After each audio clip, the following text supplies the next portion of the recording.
Selalu ada hikmah. Kita balik lagi dengan Pak Rahmat yang perjuangannya luar biasa. Kalau sekarang penasaran, tadi sudah ada yang lulus. Nah, penasaran, ini lulusan-lulusan yang udah disarjanakan melalui wasilahnya perjuangan beliau juga.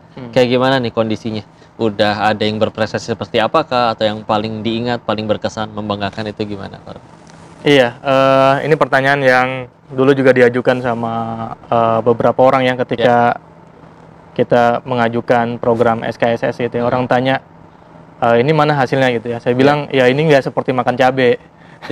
Langsung pedes gitu ya. Ini programnya yang panjang gitu ya. Karena yang kita latih, yang ada di Kampung Baca bukan hanya terkait membimbing mereka untuk studi ya, tapi kita ngebangun mental gitu. Maka pertemuan-pertemuan rutin mentoring itu bukan hanya sekedar halako biasa ya, tapi juga ada spirit yang kita masukkan untuk bagaimana merubah mindset leadership mereka gitu kan. Nah, uniknya di Kampung Baca itu curhatnya bukan hanya sekedar masalah pendidikan ya, Ustadz ya.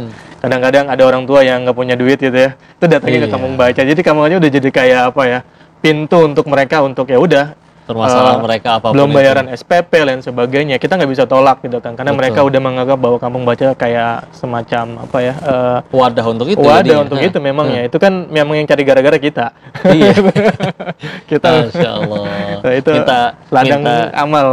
Minta pesan dan nasihatnya Pak Rahmat untuk semua yang nonton nih, apalagi terutama yang masih ngerasa udahlah nggak penting sekolah, yang penting makan aja tiap hari. Gimana? Minta disampaikan. Iya, sebetulnya tanpa melakukan apa-apa ya udah saya cukup dengan ilmu yang didapat dan penghasilan yang didapat. Tapi saya pikir nggak sampai di situ ya. Kita ini semacam hidup ini kan prinsipnya tanam dan tuai. Kita tanam hari ini akan menuai di kemudian hari. Apa yang kita lakukan sekarang itu akan mengalir darahnya ke anak cucu kita gitu ya. Jadi spirit itu yang kita ingin bangun hari, dan kita nggak bisa diam. Hidup ini cuma sekali, buat apa gitu ya. Buat kita ya udah cukup gitu, tapi buat orang lain enggak gitu kan. Jadi kesempatan ini harus juga dirasakan oleh banyak orang gitu. Dan prinsipnya adalah ya you belajar gila lah sedikit gitu untuk mencapai sukses nggak bisa. Itu kenapa disebut dengan orang luar biasa, karena kebiasaannya di luar kebiasaan orang lain. Dan ini kan perjalanan hidup ini panjang. Sebagaimana hikayat menyebutkan, man asya ala syai'in mata alaih. Waman mata ala syai'in bu'itsa alaih gitu ya. Orang mati tergantung dari kebiasaan hidupnya. Jadi sebenarnya hidup ini adalah persiapan untuk kita pulang kampung. Audisi. Untuk pulang kampung nanti. Maka luar biasa pemirsa. Kalau pengen sedikit kesimpulan juga kepada semua yang nonton ya, teman-teman, terutama yang masih belajar dan waktunya belajar, keras sama diri kalian ya.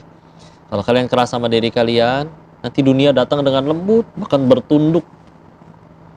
tunduk sujud di hadapan kalian. Tapi kalau kita lembek sama diri kita, yang lain juga nggak belajar, yang lain juga males, nanti dunia akan datang dengan keras kepada kita. Dengan mungkin pahitnya pengangguran, dengan mungkin pahitnya diremehin orang, meskipun surga kita nggak di mulut orang. Tapi ketika ngakunya semua pengen sukses, pengen hebat, terus tapi kitanya malah ya udah gitu aja leyeh-leyeh. Nah, untuk bilang aslinya kita lagi ngejatuhin dan menghancurkan diri kita sendiri. Orang bilang masalah kemanusiaan, kemiskinan, kelaparan, kriminalitas, salah. Yang lebih bahaya nggak ada ilmu atau nggak pengen nyari ilmu. Nah, untuk bilang dengan ilmu membuat ucapanmu ditaati meskipun kau nggak pakai mahkota. Kayak ini harta yang paling berharga. Mudah-mudahan banyak pelajaran yang bisa kita dapat hari ini, luar biasa. Mudah-mudahan kita bisa mengikuti langkah yang diambil oleh Pak Rahmat, dan mudah-mudahan kita bisa istiqomah di jalan kebaikan itu. Terima kasih banyak, Rahmat. Insya Allah, mudah-mudahan kita jadi pahala jariah buat Rahmat semuanya. Dan untuk itu pemirsa, yuk selalu kalau pengen nyari hikmah terbaik hanya ada di acara Selalu Ada Hikmah. Assalamualaikum warahmatullahi wabarakatuh.